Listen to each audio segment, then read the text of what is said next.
Hola a todos, este es Thunder Rosa y estás escuchando Sports Guys Talking Wrestling. This is Thunder Rosa and you're listening to Sports Guys Talking Wrestling. When they're not covering the sports world, they're talking about the world of professional wrestling. It's Sports Guys Talking Wrestling. Now, with Justin Simmons, here's Stu Myrick. It is Sports Guys Talking Wrestling on the Horn. Stu Myrick, Justin the Smash Simmons. How was your weekend, man? Long. How much work? How much work did the voice of St. Edward's University and Flow Sports do this weekend?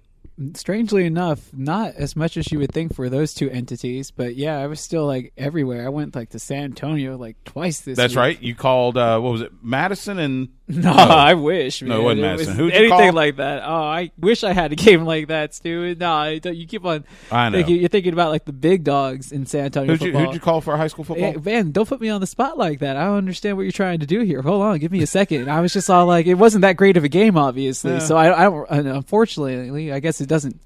It doesn't hurt because I'm not in that market right now saying that. But, right. But I mean, it was Texas high school football though, so that's kind of cool. Stu, come on, man. Hey, come on! You got to be in the Friday night lights. It was a Thursday night game. Oh, well, never mind.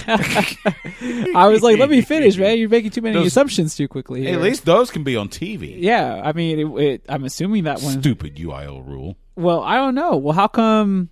Why was the Odessa Perriman game on TV? Permian? Yeah, I would call it Perriman, right? Permian. Odessa were they on TV? Yeah. When? They had the Adidas 3-stripe game on Friday night. It was them against Carroll, South Lake Carroll, one of those 6A Dallas high schools. Yeah, maybe they got an exemption or something. I'm assuming they did. You know, Fox Sports Southwest gets the exemption to do the Texas football days. You know, first week of the season.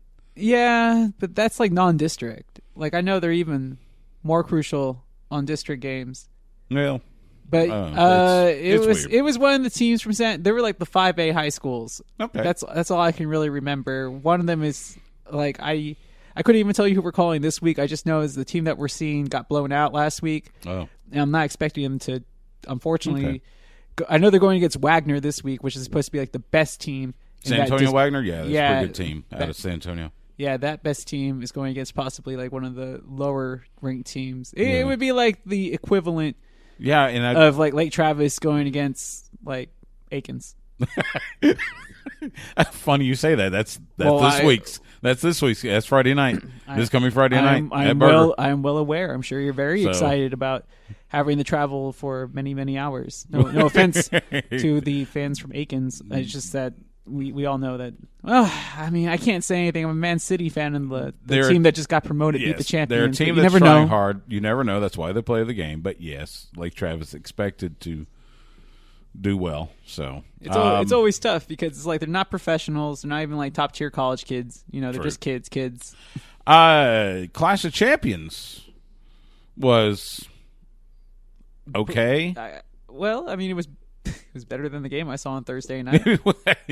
Well, that's possible. It was better than the. Let's see, what was Sunday night game? I forget. It involved the Patriots. Was it the No, Patriots that was were last week. Patriots were in the noon time slot because they blasted Miami. Which, by the way, Miami comes to Dallas this Sunday. It was a decent show. You know, had its ups and downs, but it wasn't like horrible. You know, it was odd that so they had every title defended, including the 24/7 championship, which, you know, found its way into the women's tag team title match. You had the chase. Alexa Bliss almost became the 24/7 champion. She was close. But at least she and Nikki Cross are still the women's tag team title champions. I mean, the more I see them together, the more I like that tag team. I do too. Hey, can I ask you? I have to ask you straight up. Yes. Are you sure that I picked Rollins and Strowman? I have to go back and listen to last week's show, but I don't think I made that pick. Are you sure we flipped these things, man? I'm pretty sure you picked Seth. Why would I? It makes no sense. Oh, in the tag match. Do you remember what I said offhand? I wrote down. Now you may be right. Maybe I'm old, so. You know, I was like, "There's no way I would pick Rollins and Strowman, would I?" Like, that doesn't sound like a move that I would I was traditionally going to say, make. it sounds more like a pick I would make. Exactly. But I picked Rude and Ziggler because, I went with conventional booking. I don't know. You may have gotten that right. I may have heard wrong. We'll see. But, I have to go back. Let's go back to the tape. Anybody use tape anymore? I doubt it. Tape. Athletic tape. I got a bag full of athletic tape rolls. But yes, you can sell those on the wrestling market for guys that need it. Actually, I do bring it with me, like to inspire in case someone needs a roll of tape. The two title changes were the men's tag titles. You had the Revival taking advantage of Xavier Woods' knee injury to defeat New Day, capture the SmackDown tag team titles. But that's exactly what you want to see story-wise. I mean, like, it made total sense the whole way through. Yeah, it was great. It was conventional, nice, easy storytelling. Yeah, it was a fine story. And then Robert Roode and Dolph Ziggler. I've heard cheer money. I heard our friend from What Culture call him Rudolph. Yeah, that's a nice one. Anyway, whatever you want to call them, you can also call them the Raw Tag Team Champions. They defeated Seth Rollins and Braun Strowman. It wasn't the usual, partner messes up, loses, and the other partner beats him down for it. I mean, Strowman was upset, but he didn't do the beat down. Yeah. So, interesting choice. I'm kind of glad, just for the sake of getting away I was gonna say, it makes from more the sense. from the usual trope of WWE booking. Other than that, no other titles changed. A couple things I noticed. First of all, they put AJ Styles and Cedric Alexander in the pre-show. Interesting choice. There's not enough time on the card. And that and on top of that, they didn't give them a lot of time either. I mean, it was a pretty emphatic beat down by AJ on Cedric. Maybe somebody wasn't feeling good that day. Who knows? All right, let's see. A couple other things. Oh, did If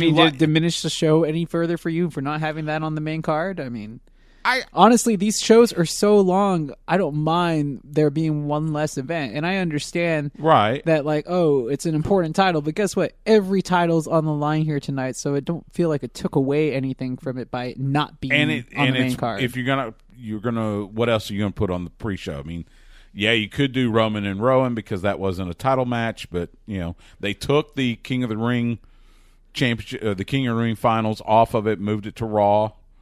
Ultimately, I felt that was a better move. I guess at first I thought it should belong on the pay-per-view, but as you can tell, if things are getting cut down, at least they had a chance to work a really long match on Raw. And it really made it worth it to me. If they didn't get the time that they had on Raw to work, and they didn't get a chance to give us the match that they did, because it was a really well done match. It was. Then it would have just got lost in the shuffle on this card, obviously, and been 6 minutes. You're right. So I mean, it made sense. And yes, the main card itself went just a smidge over 3.5 hours, so not horrible.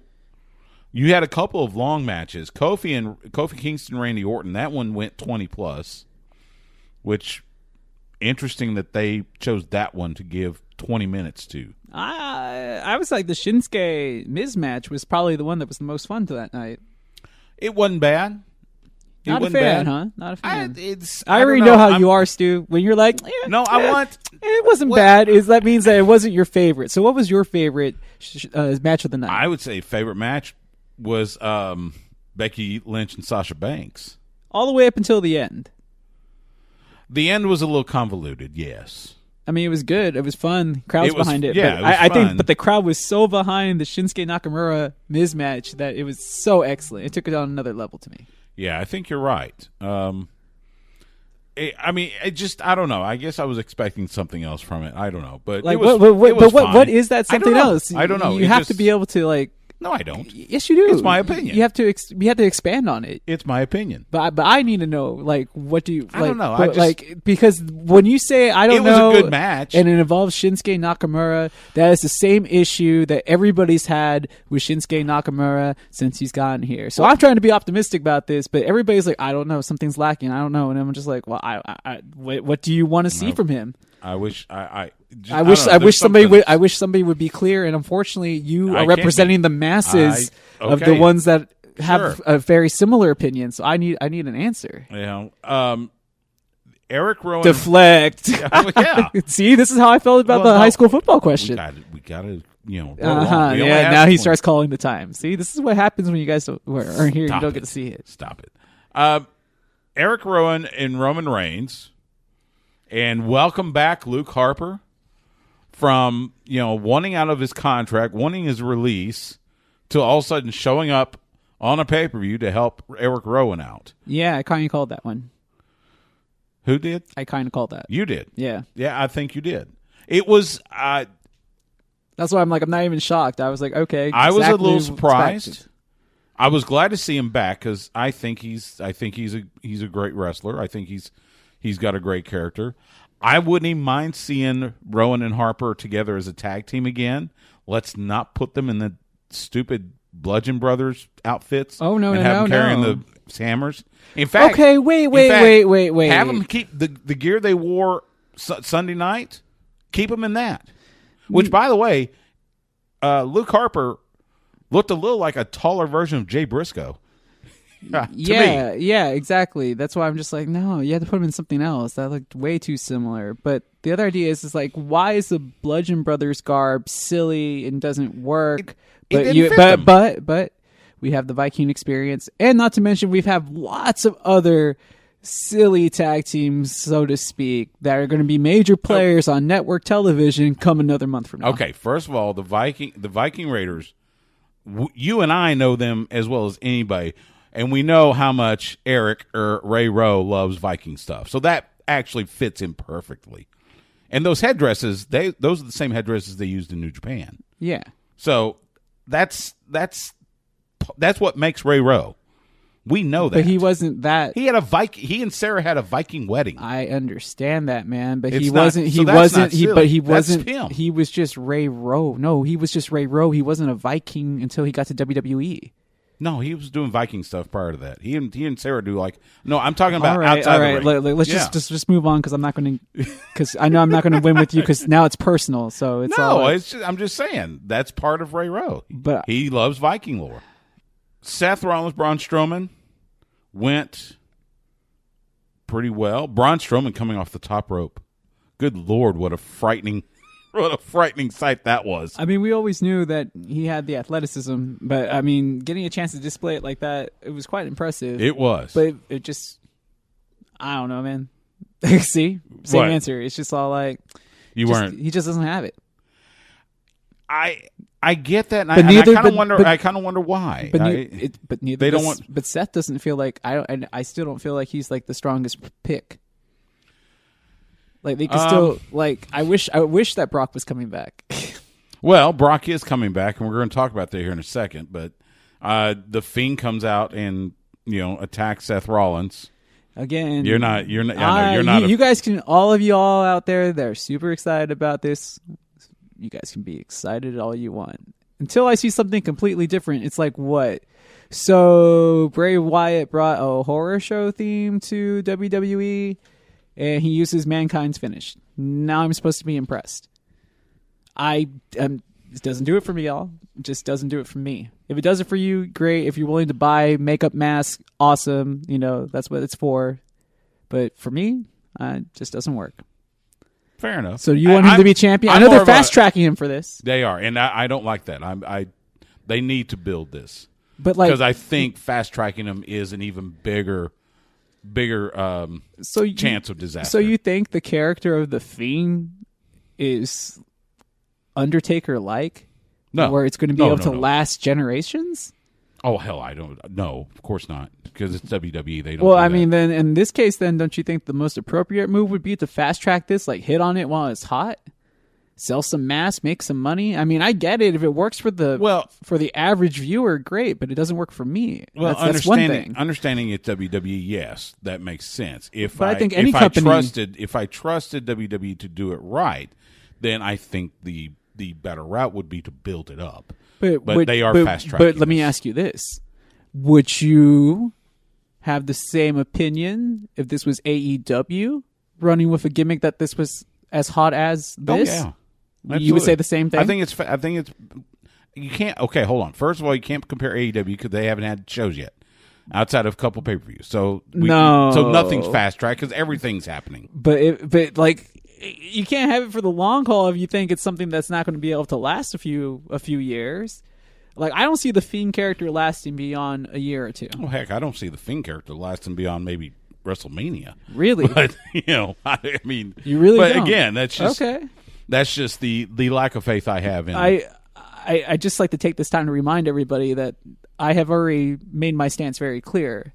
And I know you're not a fan of Bray Wyatt. No, I like Bray Wyatt. I'm not a fan of the Fiend because it's the same character. Because it's Bray Wyatt. It's Bray Wyatt with a mask. Right. Yes, I get but that. no, but I'm trying to say that I will take this time to remind everybody I'm utilizing this time to look at WWE and AEW through the same lens because now in my mind, they're on the same pathway now.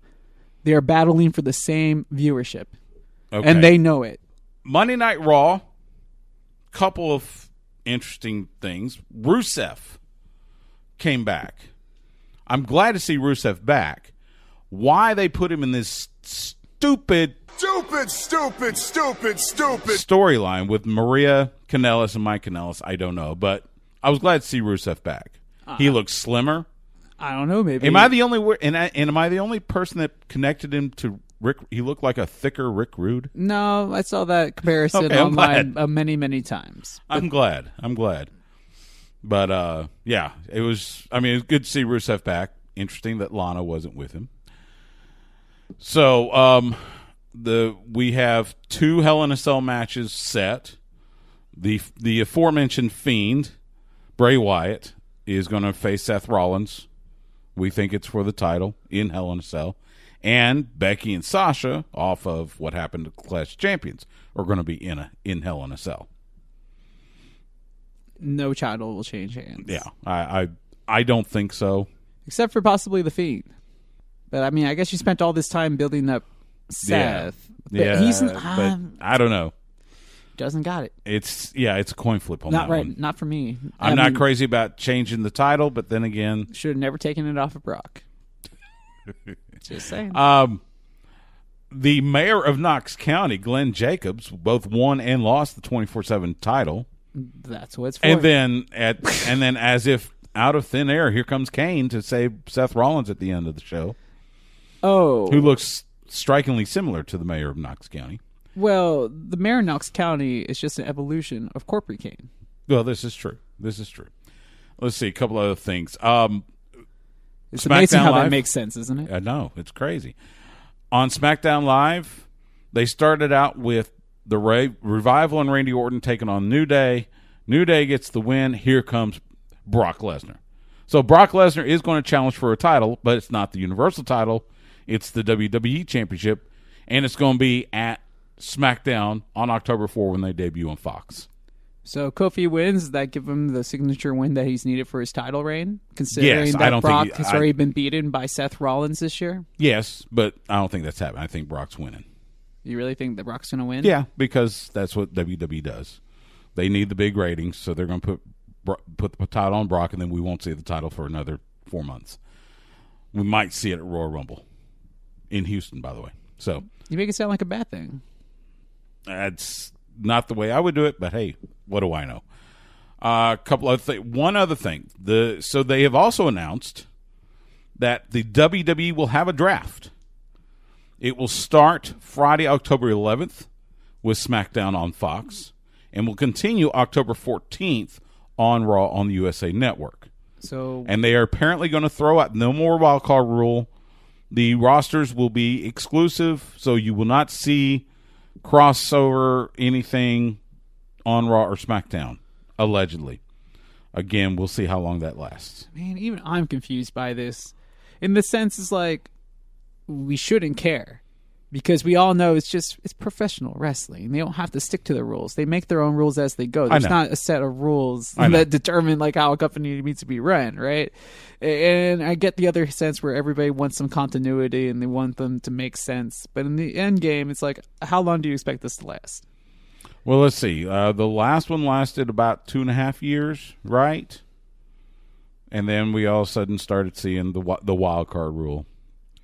So we'll see. I don't put much faith. It'll last maybe a year or so. But understandably, they have. And then Fox is going to say, "Why don't we have so and so on our show?" Maybe. Or USA Network's going to say, "Why don't we have so and so on our show?" By the way, this won't involve NXT. I was going to say, well, USA gets double dip, so I think they'll be all right. Right. Well, they get NXT, but this won't involve. The draft will not involve NXT. I'm aware. So, yet, because you don't know who's going to be called up. We don't.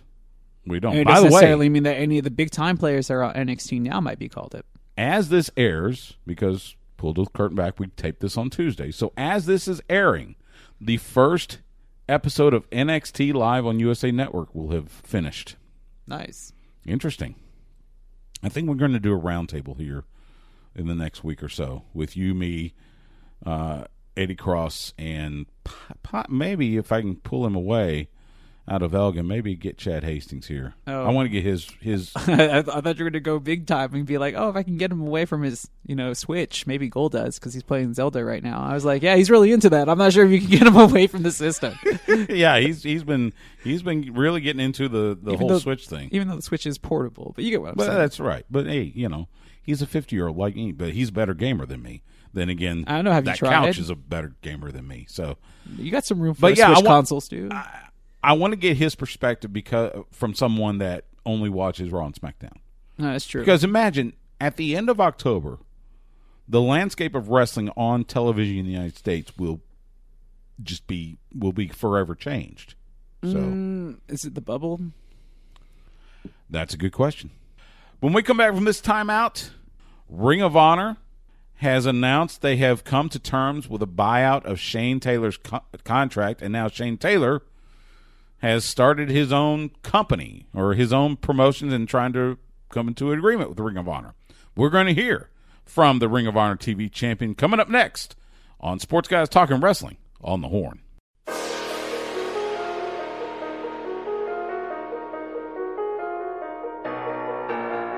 This is Ring of Honor superstar One Punch Shane Taylor, and you're listening to Sports Guys Talking Wrestling. I don't dress the way you like, I don't look the way you like, but I fight the way I like.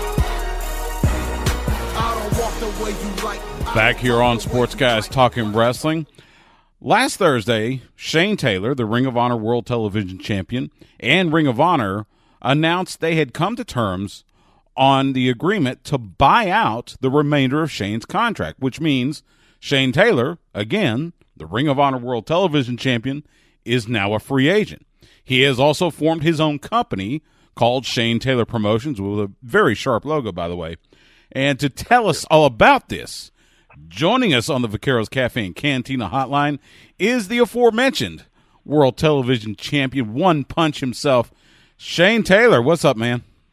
Hey, what's going on, bro? Appreciate that intro. Thank you. We've known each other for a while. I've given you one time. I try to give you as good an intro as possible. And it's always appreciated. Always. Hey, of course. So tell us where this process started.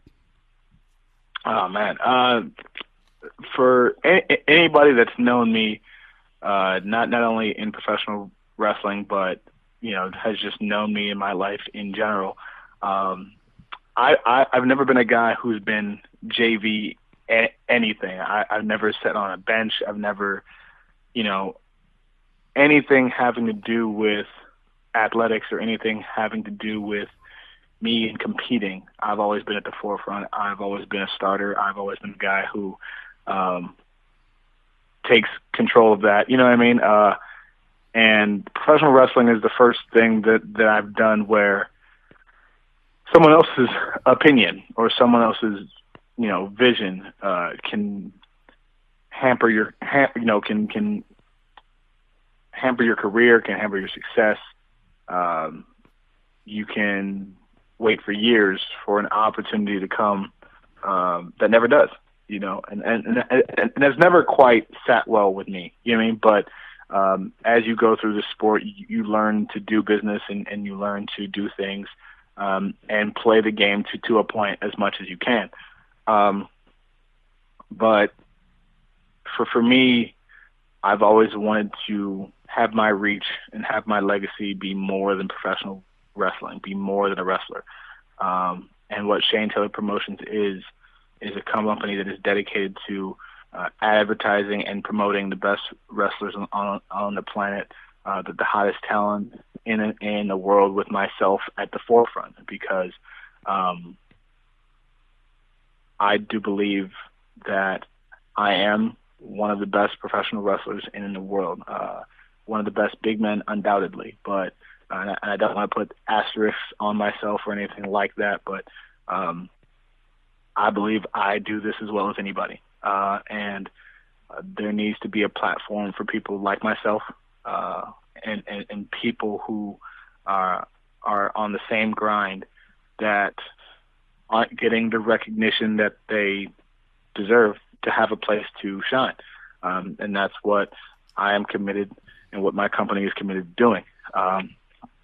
So that's where the attitude came from. That's where the idea was sparked. And that's what I'm getting ready to do. Well, and one of the things I noticed, especially last week when this news came out, I watched the video that you posted on social media, and there was a lot of talk about the lack of promotion of you as the TV champion on Ring of Honor's posters and other media that they use to promote, like Death Before Dishonor, which is coming up next week in Las Vegas. Was that the breaking point, or was this kind of the opportunity that you needed? Did you see this as the opportunity you needed to go forward with this plan? I mean, it's one of those things where you can only say something so much before it becomes a broken record. Before people just think you're bitching or complaining. But I think people started to see what I was talking about, and it was like, look, man, as the Ring of Honor World Television Champion and a company that has produced some of the greatest wrestlers in the history of our sport, I am now the second guy, as if you were to just look at the championships in a hierarchy, I'm the second guy in the company. I'm the number 2 guy. My face should be on every poster, just like Taven's. My name should be on every announcement, just like Taven's. My appearances, my meet and greets, etc., the whole list. And when Jay Lethal had the title, that's what happened for him. When Jeff Cobb had the title, that's what happened for him. So whether it was Marty Scurll or whoever. So then it started to become, okay, so it's not about the title, maybe it's just about me. You know what I mean? Like okay. Right, you were starting to take this personally. Exactly, and anybody that knows me knows I am as loyal as it comes. I've gone on record as saying I would love to spend my entire career in Ring of Honor. I have that much faith in the company, in the people that run it, but I have to bet on me, and I have to think that I'm as good as I say I am to be able to do what I do. So finally, that the last image that I saw, the last poster, I was like, you know what? Okay, like I'm not going to keep repeating myself. I'm not going to keep asking to be promoted. I'm not going to keep begging for food at somebody else's table. You see what I mean? Like if I give someone the power to feed me, they have the power to starve me as well. So I'm going to put that control back in my hands. I'm going to put the control of how I promote myself, how I advertise myself in my own hands, because who's going to promote you better than you? And we've seen that a lot lately in professional wrestling, both inside Ring of Honor and out. So we're talking with Ring of Honor World Television Champion Shane Taylor. What has been the feedback from Ring of Honor management regarding this? I mean, of course, you came to terms with them on the buyout, but what have they said anything else about your quest to promote yourself? Not anything personally. I haven't talked to them about how they feel about me doing it. We are in negotiations right now for me to defend the championship in Las Vegas against Flip and Tracy Williams, as they've already advertised. So those talks are ongoing, as well as any potential plans for me to appear on Ring of Honor television going forward. But as of right now, as I put out in the Shane Taylor mission statement, Ring of Honor will have the first opportunity at those negotiations, but we do have talks pending with a lot of different companies. And again, my goal is to have a partnership deal, just like you would if you were an independent music label that wanted to partner up with a major. You know what I mean? The profits from this venture, the advertising, the promotion, all the rewards that you reap when you have a deal like that is what I'm shooting for, because I want what I do, my legacy, my reach, not only in this sport, but beyond it, to far surpass just wrestling. I want to be able to build this into something that I can hand my children, because I can hand to my children, and they can never wrestle a day in their lives, but they can run this company, and to be able to provide, that spotlight for people that I feel, are the very best at what they do, but for whatever reason, be it political, be it, geographic, be it whatever the case, they're just not getting the attention that they deserve. So one of my biggest goals is to shed a light on them, and even in situations, to be able to open different markets for people. You have regions of the world that, especially me being an African American male, they don't understand who we are. They've only been told certain narratives. So there's a lot of hate. There's a lot of bias towards African American performers and minorities in general. So a lot of people don't get opportunities to cross into those markets because of those reasons. And I want to be able to be at a point where if someone can find themselves booked in that situation, or they can get to that place, that they can start to crack through, but somehow financially can't, find the support to get there, okay, that's where we could step in. Right.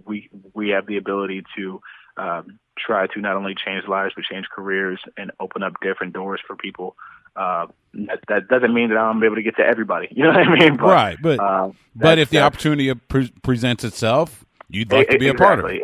Exactly. Yeah. And just like how things were done for me in my career, opportunities that were given to me, I was told, by my trainer, like, look, I cannot get you a job, but I can put you in position to do what you do. You have to take it from there. You see what I'm saying? And that's why I'm at where I'm at right now, is because people took a chance on me, and I want to be able to do the same thing for other people. And it doesn't matter what background you are. Right. You know what I mean? But being who I am, there's obviously going to be a priority for me. Right.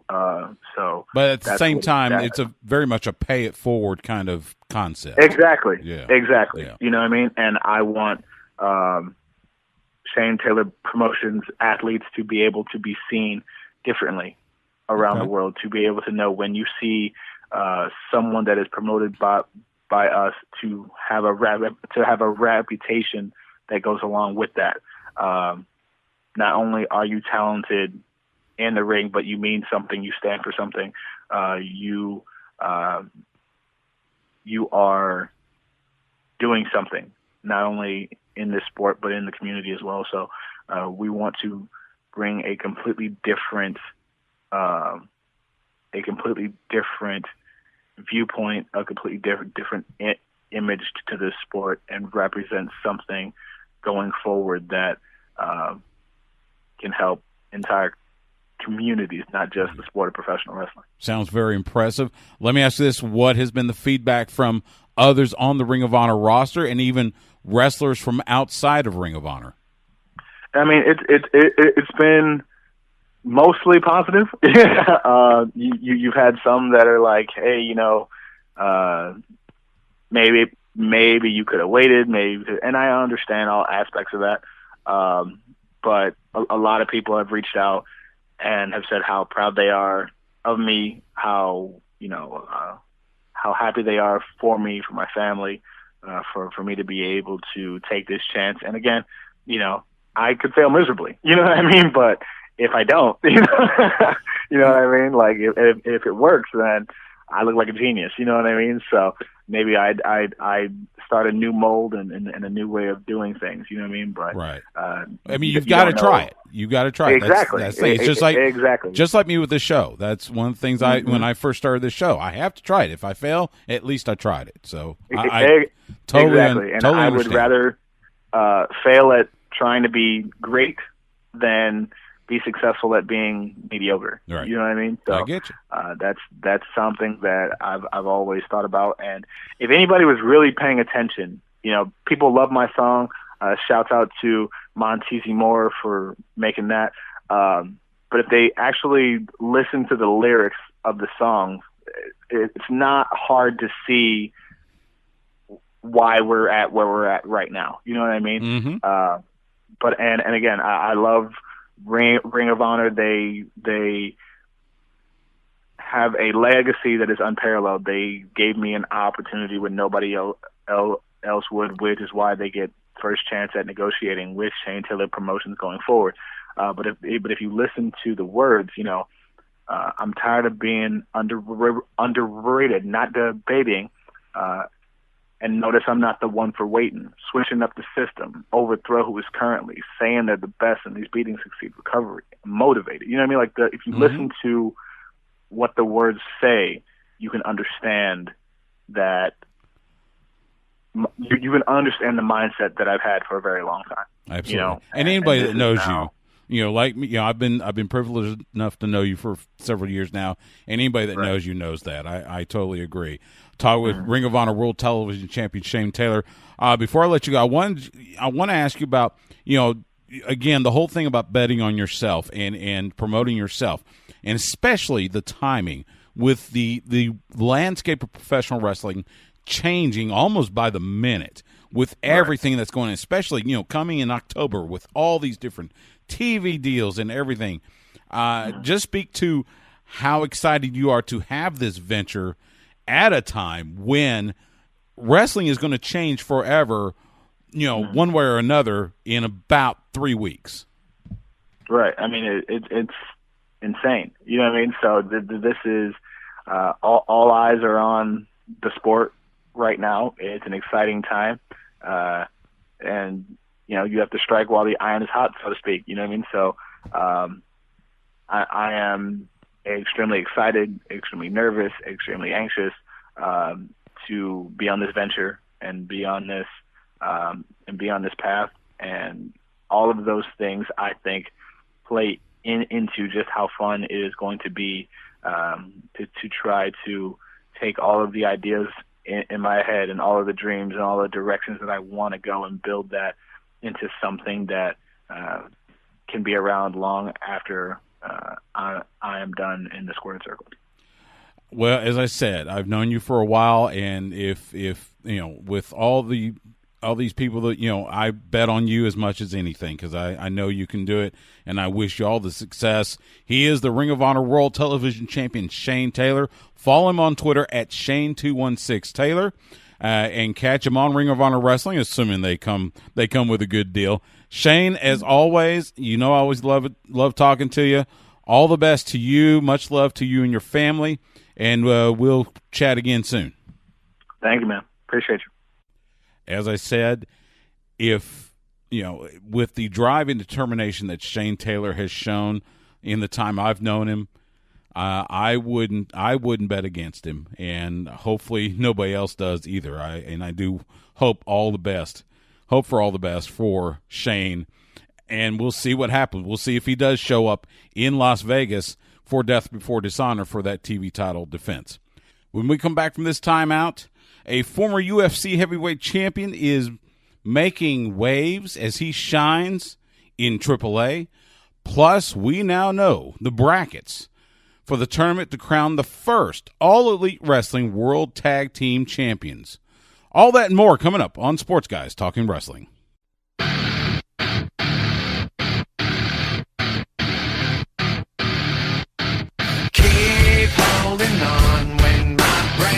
Hey, this is Jeff Cobb, and you're listening to Sports Guys Talking Wrestling.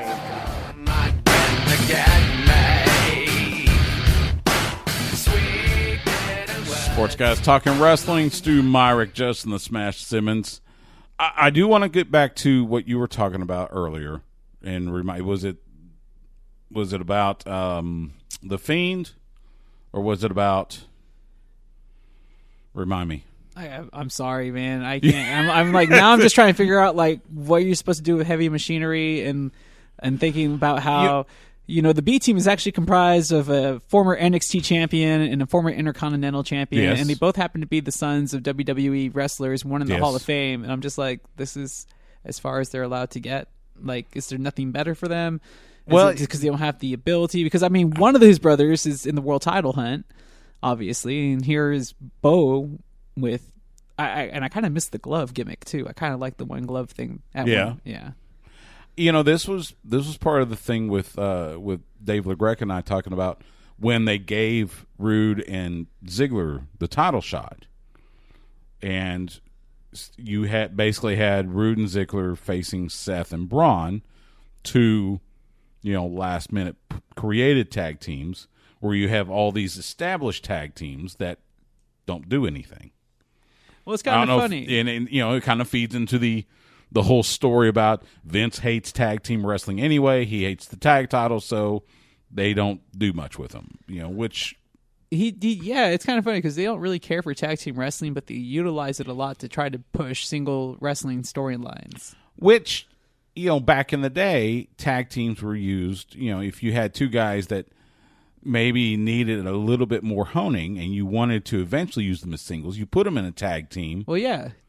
But this seems like, you don't have like a Rock and Roll Express or Midnight Express or Road Warriors or something where, they are a tag team. And that's going to be the thing with WWE versus AEW is AEW is going to have all these tag teams. They have said over and over again, they're going to feature tag team wrestling. They're doing a whole tournament, to crown their first champions, which you would expect, but they really seem to emphasize tag teams, where WWE, I think that's... Sometimes tag teams are a means to an end. Maybe, but I think that's going to be an old stereotype for WWE, at least coming in 2020, because you already look, they're already taking the title off of one main team and giving it to probably the best team that they have in the Revival. So that's great to see. And that is true. You do have that, and give them credit. The Revival that's kind of your good heel, tag team. I've often compared them to Tully and Arn. And then think about the women's tag titles that they have. I mean, you have it on two teams that are pretty much teams because now they don't really compete by themselves. Well, there's only one women's tag title, and that's the ones held by that's just the W. So there's no brand specific. Yes. Right now, Alexa Bliss and Nikki Cross. Yes, but I mean they have been thrown. They've been thrown together, but they have been a team for a while before they won. Right, and it's a little harder to compare that because there were really no established tag teams. Iconics. They held the title. Yeah. And they were already established team from NXT. Yeah. And but I think that's the only one. And then storyline-wise, having Sasha and Bayley win it, two good friends, is similar to having people like the Horsemen when they're not affiliated in the same group, like when one's having a face turn as opposed to being part of the heel faction. Right. Yeah, it's different. It would be no different than having Sting and Ric Flair win it. But the problem is you don't have 6 or 7 women's tag teams yet just languishing. Yeah, you do. Not tag teams. You've got the Iconics, Kabuki Warriors, which were kind of a thrown together tag team. It kind of works, but you're not using them, and that's pretty much it. There's not a women's version Mandy of the Rose. Revival. They were on TV, and Sonya Deville, right, Fire and Desire, and then let's see. I have to go through the whole women's roster. I was going to say that's. That's 3 right there. Yeah, but they can get more. They could, and they will, if they care about tag team wrestling, which will. You have more faith in them than I do. They have the most money. They have the most money, and I still think as good as AEW is going to treat you. That's what I was saying. So you said on air that you see WWE and AEW in the same light. I told you this months ago. You have to do this. That is your job as somebody that has a show, and not just you, but anybody that is going to be watching professional wrestling and critiquing it.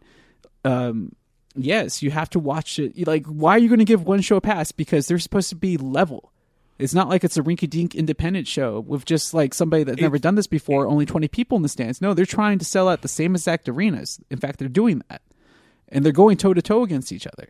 I think the difference I see is WWE is an established 60-plus-year-old brand. AEW has been around since January and has not done television yet. They've done 3 pay-per-views and 2 other specials, and that's it. Yes. And again, this is not personal. This is just seeing it business-wise, how I see it. And it's just they had a lot of mistakes with the production work. It's going to have to improve. Yeah, of course. And I'm pretty sure that will be. If those mistakes continue to happen, then yes, by all means, we got to call them out. No, but everything. Talent, all that stuff. It has to be on the same level. There's you are competing against the established brand. It's did Google have any mercy of Yahoo when they decided to take on the giant? No. In fact, Yahoo ended up being the better of the two, right? But it took time. Yahoo was the more established brand at that juncture. Right. But they were in the same market. Right, absolutely. and that's what I'm saying. What this is going to be. I want to see how it develops. Again, we're still, 2 weeks? Let's see. Today is so 2 weeks away from the first AEW on TNT. Yeah. So I want to see how it goes. Now, if we get to say, and I don't really want to put a timeline, but yeah, if we start to see a pattern, that could be a problem. That's going to be a problem. For instance, I'll bring up an example. I want to get your take on this. I don't know if you saw early on Raw after the first segment. So you had the Fiend do his thing and see you in hell, and then they usually put up the graphics for whatever matches they're going to have that night on Raw. The graphics were upside down. Yeah. Now, at first glance to me, it looked like a production mistake. Mm-hmm. I've had people try to tell me, no, that was the Fiend, doing his thing. And I'm going, okay, hold on. If you're going to have the Fiend manipulate a production item, you're going to do more than just flash graphics upside down. If you're going to have maybe at the end, you had the Firefly Funhouse theme, and you see the graphic change tense, and they do the slow it down, speed it up, whatever. That made sense. That looks like the Fiend.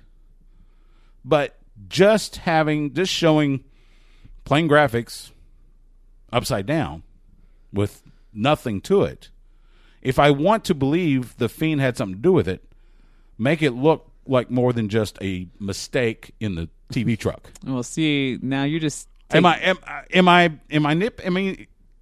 wrong? Or am I nitpicking? I'm not saying there's no wrong. It's professional wrestling, but maybe just kind of really trying to use that fine-tooth comb here, and the head's already raw. But in the same token, but you kind of justified my point. Yeah. With the Fiend character, because it's okay, so you mean to tell me the Fiend and Bray Wyatt are one and the same because they can both manipulate stuff now? Right. Yeah, that's exactly my point. This is why I'm like, look, I am not as down on him as you, but I'm not as high on him as a lot of people. I just see the buzz I see on social media. Oh yeah, and if it's high, and the internet never gets anything wrong. So, not always. Not always. Let's see a few other news and notes. Did you see Cain Velasquez? Apparently he shined. I did not see this, but apparently he had a hell of a match. His second ever match. I think it was another. Oh, he's trios. he's definitely way ahead of where any person that steps into the ring on only their second match. I mean, this was in New York at the Hulu Theater at Madison Square Garden, AAA and Impact Wrestling. Lucha Invades New York. By the way, if you did not see it, like me, you can watch it Friday night on Access TV at 8 p.m. Eastern, 7 p.m. Central. That news came out. Yeah, I was like, that's going to be really exciting because you should be able to see this guy do his stuff. Because, again, it's just all like, if you haven't done it before, like if you step into a ring, even if it's only in front of a few fans, and you try to have a show, you try to have an actual match with somebody, it's like there's so much that goes into it. And to be able to pick up everything on the fly the way that he has, plus be able to perform and make it look natural, I mean, that's just real talent. Yeah, I agree. And apparently, he's getting the offer, so we'll see. See if he stays with AAA. We'll see if he signs with somebody else. Oh, I mean, he has to make the big money if he can make the big money. So why not go WWE? Why not? I mean, or AEW. I mean, you mean to tell me that a guy like Chad Hastings would not buy a WWE pay-per-view? I mean, you don't have to now, but you get what I'm saying. If it didn't feature Cain Velasquez versus Cormier or Cain Velasquez. Oh, wait. What does Cormier have to do with this? What about he's not in wrestling? Not yet. Although he may end up being an announcer. We'll see. That was the rumor long ago. He was going. That Fox wanted him as one of the announce crew for SmackDown. I understand. So, but that's what I'm saying. Are you saying would Chad Hastings watch a WWE pay-per-view? I'm sure with Cain Velasquez. Of course he would. I'm sure that he would. That's why any past UFC guy. So that's why I'm saying like any past UFC guy. Would they Brock, watch an AEW? Tony Khan's not exactly, poor. No, I understand, but they don't have the other guys that they would want to see fight against. Maybe who would Cain Velasquez take on that would excite you in AEW? I don't know. That's a good question. I mean, like, there's no history there. I mean, the history with Brock is already made, so it's like that's easy money already. Like, I know that, he does. Like, it would already be set right from the get go. Yeah. Yeah, that's possible. And that's why I was like, oh, Cormier, him too. Either one of them, if they ever decide to step into a professional wrestling ring for the WWE, I mean, that's instant money. Yeah. That's instant ESPN talk. Yeah. Speaking of AEW, they've made a couple announcements for their premiere episode on TNT on October 2nd. MJF will take on Brandon Cutler. Interesting match that, I don't know. This is in addition to, you got the trios match with the Elite, Kenny Omega and Young Bucks taking on the AEW World Champion Chris Jericho and two mystery partners. Could be Santana Ortiz. We'll see. You've got Cody Rhodes taking on Sammy Guevara. And you've got Riho and Nyla Rose for the AEW Women's World Championship. And this is a 2-hour card? This is on. It's be a 2-hour show on TNT, October 2nd. Then October 9th, they will start the tournament to crown their first World Tag Team Champions. The bracket looks like this. You've got October 9th, Young Bucks take on Private Party in Boston. That's on one side of the bracket. The winner of that match will face the winner of Lucha Brothers versus the Jurassic Express, Jungle Boy and Luchasaurus. That match will take place the following week in Philadelphia. The other side of the bracket, you have the Best Friends taking on some combination of SCU, also on October 16th in Philadelphia.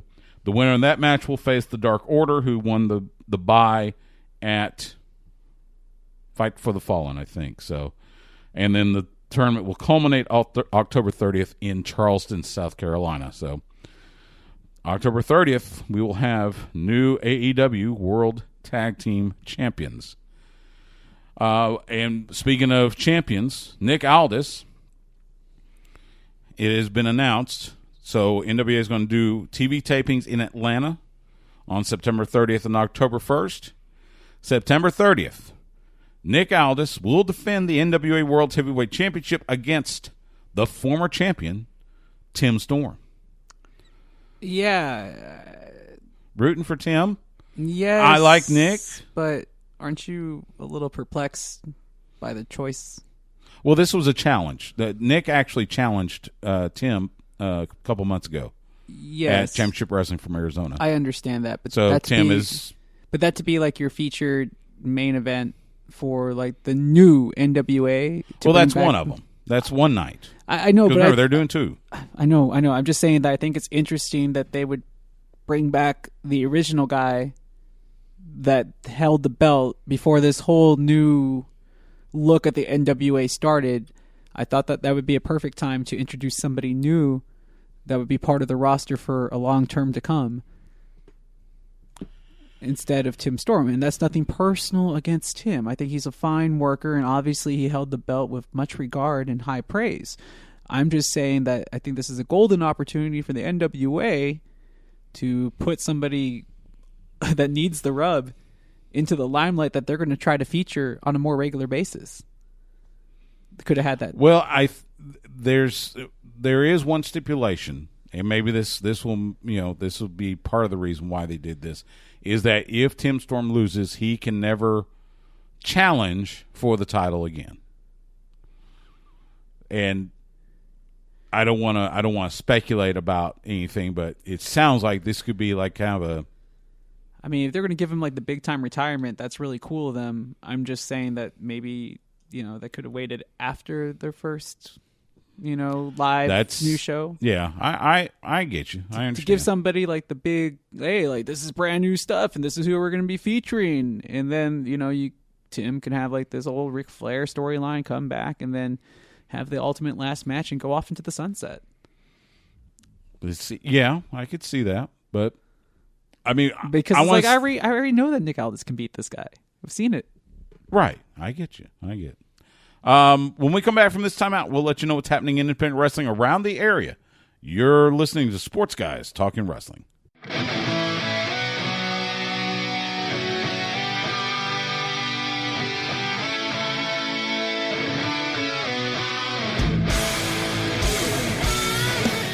Salutations. This is Dalton Castle, and you're listening to Sports Guys Talking Wrestling.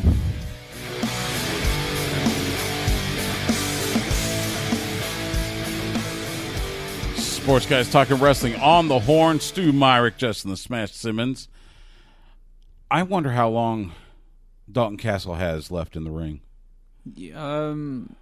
He's still sporting that back brace. Well, it depends if he wants the surgery or not. If he doesn't want to have the surgery, it might not be too long. We've seen guys. Who it was I was talking to that we were both kind of going. Maybe Brian Fritz. Yeah, I mean, he's not moving the way that he used to. No. And, I mean, maybe that surgery could relieve some of it. But obviously, anytime you're going to go under the knife, it's going to alter your body and for the rest of your life. Back, there's always dangers. The good thing is that back procedures have come a long way. True. I know I had an uncle that got one back in the 90s, and obviously not as far as advanced as they are now. Right. And there's been a lot of surgical investment when it comes to the way of sports surgery. But yes, you won't be the same, and unfortunately that's what happens with age and injuries. And that's the problem that ROH is having in general, is age in a cut roster, especially when everybody else is kind of on the upswing right now. True. Independent pro wrestling happening this weekend around the area. We're going to start in Sherman. Our friends at Texoma Pro Wrestling present Funhouse Friday night at the Elks Lodge in Sherman. Bell time 8 p.m. Lance Hoyt will be there. Jerome Daniels, Fly Def, Magnificent Malika will be there. That's Texoma Pro Wrestling Friday night in Sherman. Heart of Texas Wrestling is back, apparently. It surprised me, but hey, welcome back, Heart of Texas Wrestling. They're bringing Battle for Unbound. It is a free event. So free, F-R-E-E, Saturday at Karam Shiners in Waco. Bell time 6 p.m. Sammy Haggard. Is it Sammy Haggard? Yeah, right? Sammy Haggard. Marcus Rose, Tyler Jett, and the Heavy Hearts. So the Heavy Hearts reunite. Yeah, you get a couple of good tag teams in that one. Yeah, not bad. Heart of Texas Wrestling, Saturday in Waco. New Texas Pro Wrestling has 2 events this weekend. First, Saturday is Enter the Melee. That'll be at the Life Church Gym in Abilene. Bell time 7 p.m. Max Castellanos, Chris Cruz, Rachel Rose, J.J. Blake, and more. And then Sunday, they have Infinity at the Railway Building in Colorado City. Bell time 5 p.m. Michael Hernandez, Mysterious Q, Terrell Tempo, Laney Luck, and more. So New Texas Pro Wrestling Saturday in Abilene, Sunday in Colorado City.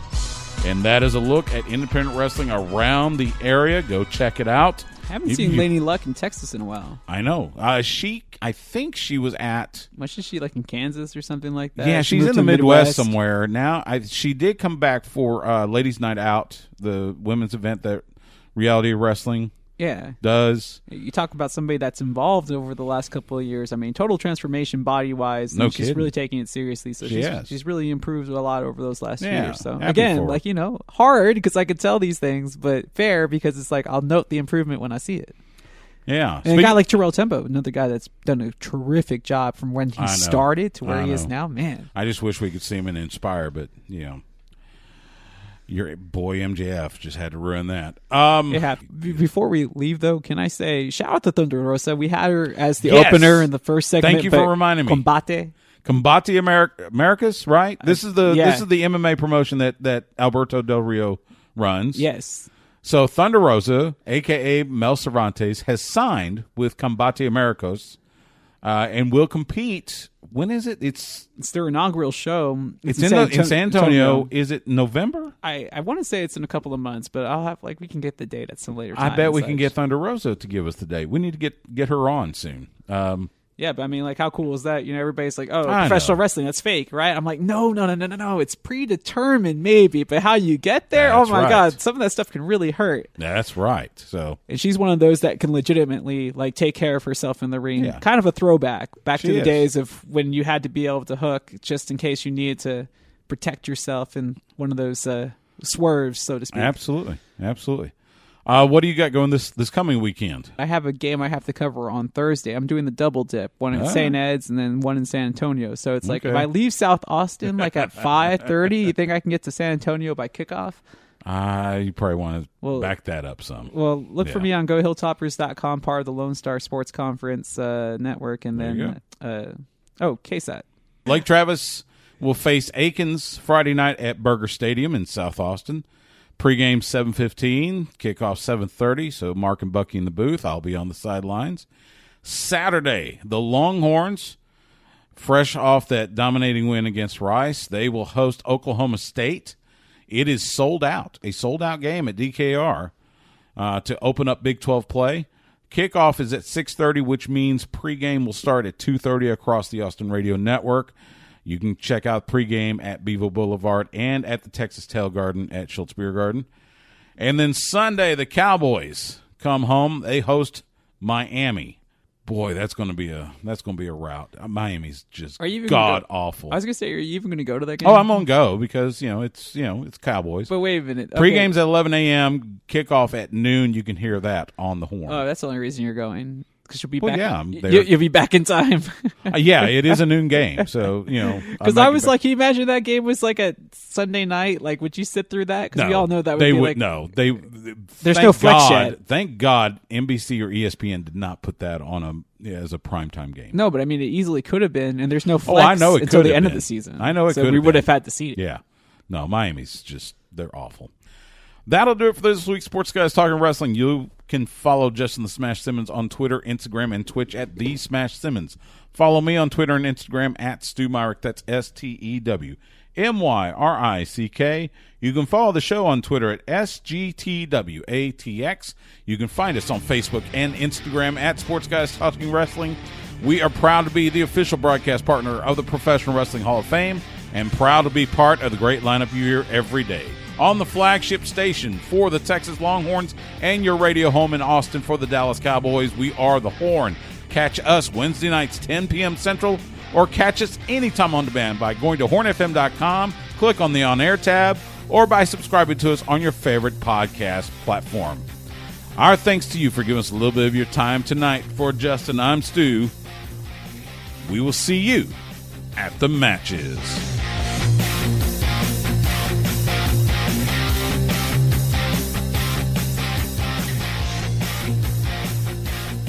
Goodbye and good night. Bang!